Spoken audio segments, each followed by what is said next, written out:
ሰላም ውድ አድማጮቻችን፣ አርሰናልን የሚመለከት በተለይ አርሰናልና የአማካይ መስመሩ በጣም አሳሳቢ እንደሆነ የምታውቁት ነው። እንግዲህ አርሰናል በአማካይ መስመር ላይ እንግዲህ ቶማስ ፓርቲ አንደኛው ተጫዋች ነው። ሁለተኛ የሚሆነው ጆርጂኒዮ የመልቀቅ ዕድል ሊኖራቸው ይችላል። ነገር ግን የጆርጂኒዮ መልቀቅ አርሰናሎች እንግዲህ አንዱ ዙቢሜንዲን ማምጣት ነው። በአርሰናል በዘንድሮ ውድድር ዓመት በተለይ የማርቲን ኦዴጋርድ የአቋም መውረድን ተከትሎ ማርቲን ኦዴጋርድን የሚያግዝ አርሰናል ሳጥኑ አካባቢ ላይ ጎል ማስቆጠር የሚችል ትክክለኛ አማካኝ ያስፈልጋቸዋል። በውድድር ዓመቱ የኦዴጋርድ ብቻ ሳይሆን የአርሰናል የአማካይ ክፍል ጎሎችን እያስቆጠረ አይደለም። አርሰናል በአጥቂ መስመር ቪክቶር ዮኬሬስን ለማስፈረም ጥረቶችን እያደረጉ እንዳለ ይታወቃል። ስለዚህ በአማካይ መስመሩ ደግሞ አንድ የተሻለ ተጫዋች ማምጣታቸው የሚጠበቅ ነው የሚሆነው። ትክክለኛ የሆነ ተጫዋች ነው ባይባልም መረጃዎቹ እንደሚያሳዩት ግን ኦሄያን ሰንሴትን ለማምጣት ጥረቶችን እያደረጉ ነው። ይህ እንግዲህ በቢልባኦ ቤት አርሰናሎች ሌላኛው የቢልባኦን ተጫዋች የሆነው ኒኮ ዊሊያምስን እንደሚፈልጉ ይታወቃል። ለዚሁ ባልተናነሰ ግን ኦሄያን ሰንሴትን ለማምጣት እየሞከሩ ይገኛሉ። 17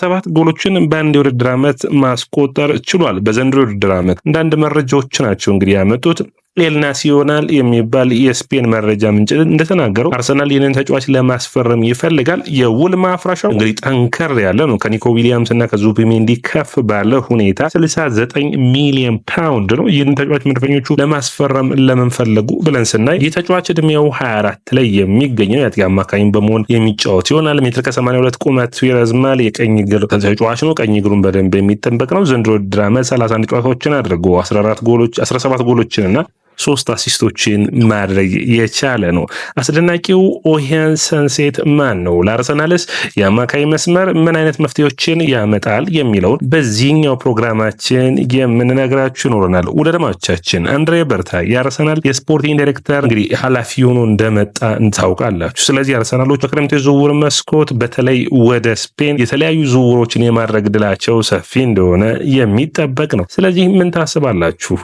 ይህንን ተጫዋች ሰንሴትን በአትሌቲክ ቢልባኦ በዘንድሮ ውድድር ዓመት እንዴት አገኛችሁት? በጣም ባልተጠበቀ ሁኔታ ጥሩ ብቃቱን እያሳየ ይገኛል። በቢልባኦ እንግዲህ ወደ ቻምፒዮንስ ሊግ ለማለፍ የሚያደርገውን ጉዞ፣ ከዛ ውጭ ደግሞ በኮፓ ዲላሪዮን በመጨረሻዎቹ ጨዋታዎች ነው የቀረው እንዳያችሁት። ከዛ ውጭ በጥሩ በሚባል በዩሮፓ ሊግ ደግሞ የግማሽ ፍጻሜ ማንቸስተር ዩናይትድን የሚያስተናግድ ይሆናል። አርሰናል እንግዲህ በአማካይ መስመር ላይ መድፈኞቹ በተለይ በቻምፒዮንስ ሊጉ ጥሩ ውጤቶችን የሚያመጡ ከሆነ ሞርጋን ጊብስ ዋይትን አንደኛ የሚመርጡ ተጫዋች ነው። ሁለተኛ የሚሆነው ደግሞ በጣም በጥሩ ፐርፎርማንስ ላይ የሚገኘውን ፍሎሬንት ዊርዝን ለማምጣት ያስባሉ የሚሉ መረጃዎች እንዳሉ ይታወቃል። እነዚህ ተጫዋቾች ግን ከ70 ሚሊዮን ፓውንድ በላይ አርሰናሎችን ሊያስወጧቸው የሚችሉበት እድል ሰፊ ነው። ስለዚህ በእነዚህ አይነት ተጫዋቾች ብቃት ላይ የሚገኘውን ሌላኛውን ደግሞ ኦሄያን ሰንሴትን ለማምጣት ማሰባቸው ግድ የሚል ነው። በማይክል አርቴታ ስር አርሰናል በቀኝ እግሩ የሚጫወት በ8 ቁጥር ሚና የማርቲን ኦዴጋርድ ጋር አብሮ መጫወት የሚችል ማርቲን ኦዴጋርድ በማይኖርባቸው ጨዋታዎች ትልልቅ ኃላፊነቶችን መውሰድ የሚችል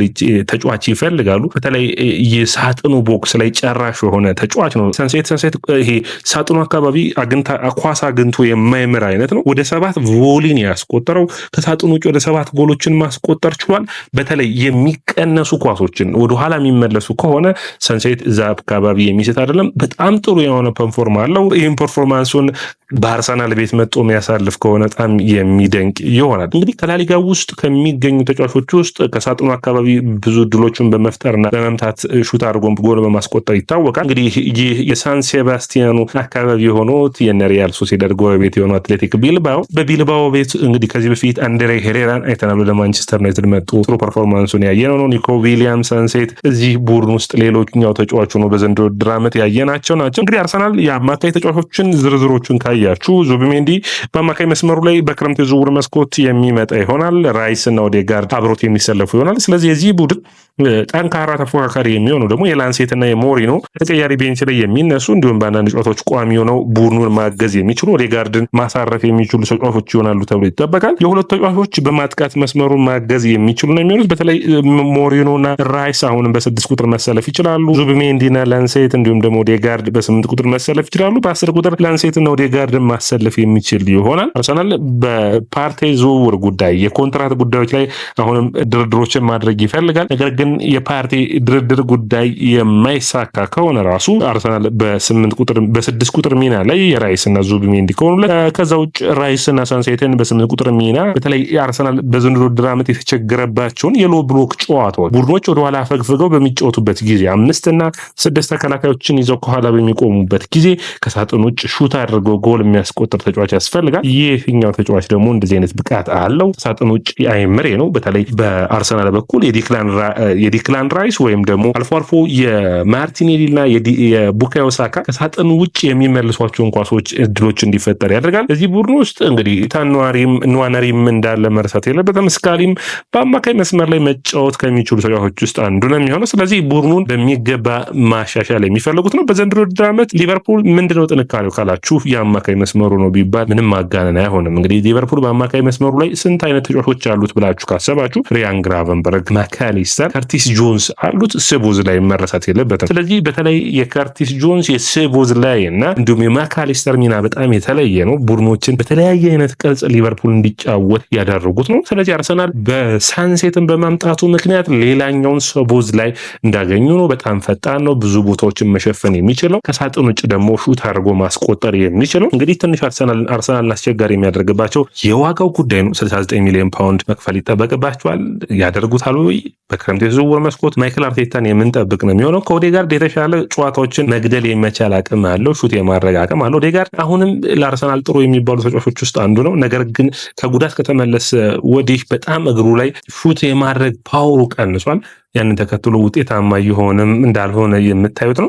እንግዲህ ሰንሴት እድሎችን በመፍጠር ላይ ኦዴጋርድ የተሻለ ሆኖ ሊታይ ይችላል። በማስቆጠሩ በኩል ግን ሰንሴት የተሻለ ሆኖ የሚታየት የሚችል ነው። በተለይ አርሰናል ትክክለኛ አጥቂን የማያገኝ ከሆነ ያ ማለት የተከላካይ መስመሮቹን የብዙዎቹን ቡድኖች ወደኋላ እንዲያፈገፍጉ የሚያስገድድ አጥቂው ወደ ሳጥኑ በሚገባ ከሆነ ከሳጥኑ ጫፍ ላይ የሚገኙ ስፔሶች ላይ ማስቆጠር የሚችሉበትን ብቃትን ተጫዋች መስጠት የሚችል ነው። ኢልካይ ጉንዶጋንን ልታነሱት ትችላላችሁ። እንግዲህ እንደዚህ ጎል በማስቆጠሩ ረገድ የዚህ አይነት ሚና ሊወጣ የሚችል ነው የሚሆነው ለአርሰናል። ከጎንዶጋን ደግሞ የማይክል አርቴታ ተወዳጁ ተጫዋች እንደነበር የምታስታውሱት ነው። ከኳስ ውጭ ያለው እንቅስቃሴ ለማይክል አርቴታ በአማካይ ሚና ላይ ጥሩ ብቃቱ እንዲያሳይ የሚያደርገው ይሆናል።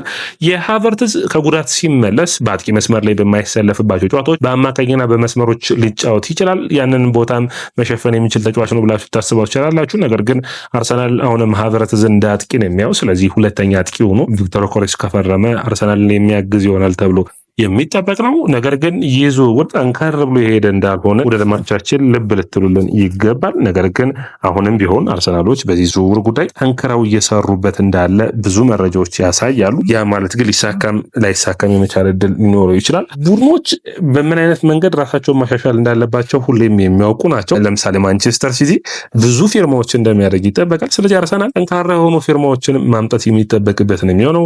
በተለይ እንደዚህ በተለያየ አይነት ቦታ መጫወት የሚችሉ ተጫዋቾችን ማምጣት የሚቻልበት ወቅት ላይ ጥሩ ፐርፎርማንስ ያላቸው ቡድኑን ከፍ ማድረግ የሚችሉ ይሆናል። እንግዲህ አርሰናል ሳንሴትን፣ ዙቢሜንዲን፣ ኒኮ ዊሊያምስን የሚያመጣ ከሆነ በጣም ጥሩ የሆነ የክረምት የዝውውር መስኮትን ማሳለፍ የሚችል ይሆናል። ማጥቃቱን በጣም የሚያሻሽል ይሆናል። የአማካይ መስመር በተለይ ማለትም አርሰናል በተቸገረባቸው ጨዋታዎች ውስጥ እድሎችን መፍጠር ብቻ ሳይሆን ጎሎችን ከሳጥን ውጭ መጥቶ የሚያስቆጥር ተጫዋች አይኖርም። ቪክቶር ዮኬሬስ የሚመጣ ከሆነ ዮኬሬስ ከሳጥን ውጭ የሚመታ አይነት አጥቂ አይደለም። ስለዚህ እንደዚህ አይነት ተጫዋቾች የሚያግዙ ይሆናል።